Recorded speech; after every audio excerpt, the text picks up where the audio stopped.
بسم اللہ الرحمن الرحیم۔ السلام علیکم۔ آج جس موضوع پہ ہم بات کریں گے وہ ہے مضاربہ سکینڈلز۔ ہمیں یہ دیکھنا ہے کہ یہ مضاربہ سکینڈلز ہیں کیا اور ان کا حل کیا ہے۔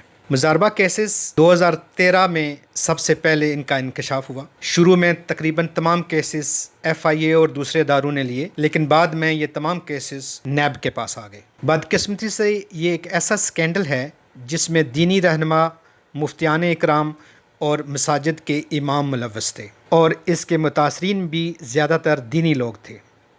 یہ ایسے لوگ تھے جو سود سے بچنا چاہتے تھے۔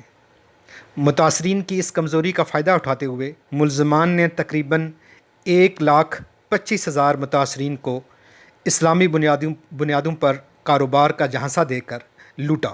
2013 سے لے کر اب تک نیب نے تقریباً 93 کیسز کی تفتیش کی، 42 ملزمان پکڑے اور 30 ریفرنسز فائل کیے۔ آپ کو یہ سن کر حیرت ہوگی کہ مضاربہ سکینڈل میں تقریباً 50 ارب لوٹے گئے ہیں، اور 7 سے 8 سالوں میں 2 ارب سے کچھ کم کی ریکوری ہوئی، اور وہ بھی کیش نہیں بلکہ کچھ زمین، کچھ مکانات کی صورت میں اور کچھ گاڑیوں کی صورت میں، جبکہ متاثرین میں سے اکثر کو کچھ بھی نہیں ملا، اور اگر کسی کو ملا بھی ہے تو وہ ان کے کلیم کے تقریباً 10% کے قریب ملا۔ سب کیسز کی تفصیل میں جانے کے بجائے ہم صرف ایک سکینڈل کو دیکھتے ہیں جس سے تمام تفصیلات سمجھ میں آ جائیں گی۔ مفتی آصف جاوید عرف مولانا ابراہیم اور 9 شریک ملزمان پر 7 ارب کے مضاربہ کیس کی تفتیش FIA نے 2013 میں شروع کی۔ بعد ازاں یہ نیب کو کیس منتقل ہو گیا، کیونکہ 20,000 متاثرین نے نیب میں اپنی شکایات جمع کرائی تھی۔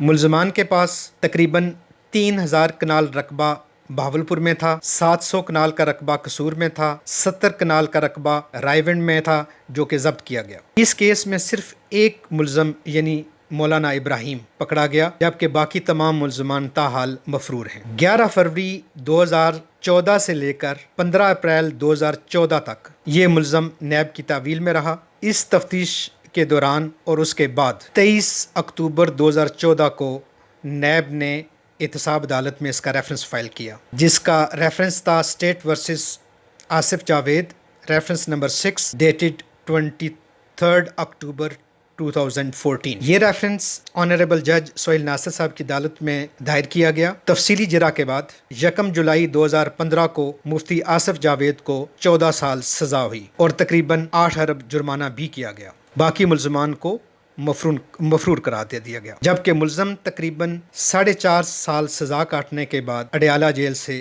رہا ہو کر مزے کی زندگی گزارا ہے۔ آنریبل جج نے اس کیس کو بہت تفصیل سے جانچا اور یہ طے کیا کہ جو اس نے دعویٰ کیا تھا کہ میں مضاربہ کے ذریعے متاثرین کے ساتھ ایک بزنس پارٹنر تھا، جج صاحب نے یہ ثابت کیا کہ اس کا یہ دعویٰ غلط تھا، اور ساتھ میں اس کی انٹینشن کو بھی کلیئر کیا، کیونکہ اس نے اسی دوران تقریباً 5,000 ایسے اسٹیمپ پیپرز پہلے ہی وصول کر لیے تھے جو مختلف اوقات میں وہ مختلف متاثرین کو دیتا رہا ہے اور ان کے اوپر ان سے سائن کرواتا رہا ہے۔ تو یہ حال تھا ایک کیس کا۔ شاید آپ کو معلوم ہو کہ زیادہ تر متاثرین غریب لوگوں، بیواؤں اور ریٹائرڈ سرکاری ملازمین پر مشتمل ہیں، سوائے چند ان امیر لوگوں کے جو اپنی آمدنی کو 2 یا 3 گنا کرنا چاہتے تھے۔ اب مسئلہ یہ ہے کہ یہ متاثرین کہاں جائیں اور کس کا دروازہ کھٹکھٹائیں اور کس کو فریاد کریں، کیونکہ ملزمان سزا کاٹنے کے بعد بری ذمہ ہیں اور مزے کی زندگی گزار رہے ہیں۔ اب کچھ حقائق۔ نمبر 1، مضاربہ کے تقریباً تمام ملزمان نے کیش رقم وصول کی اور کسی بینکنگ چینل کو استعمال کیے بغیر اس رقم کی ترسیل کی۔ اسی وجہ سے تمام تفتیشی ادارے منی ٹریل ڈھونڈنے میں ناکام رہے۔ نمبر 2، ملزمان جانتے ہیں کہ ہمارا نظام عدل بڑے سے بڑے فراڈ کی سزا صرف 14 سال دیتا ہے، اگر حراستی تعویل کو شامل کریں تو وہ 5 سے 6 سال میں ختم ہو جاتی ہے۔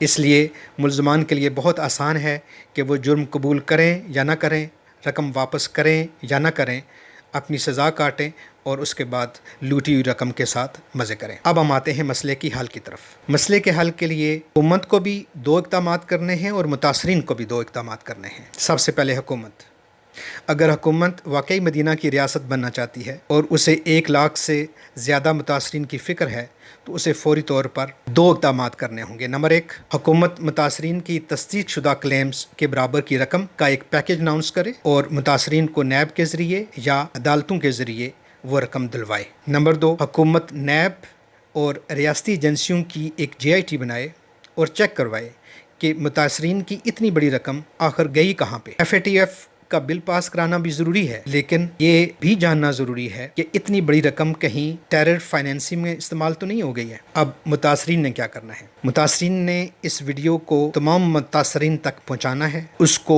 وائرل کرنا ہے اپنے دوست اور احباب کے ذریعے، اور 20 ستمبر کو ہم جسٹس آن مضاربہ کے نام سے ایک ٹویٹ کریں گے جس کو تمام متاثرین نے مل کے ٹاپ ٹرینڈ بنانا ہے تاکہ فیصلہ سازوں تک یہ بات پہنچے اور ان کے کانوں پر بھی جوں رنگے۔ بہت شکریہ۔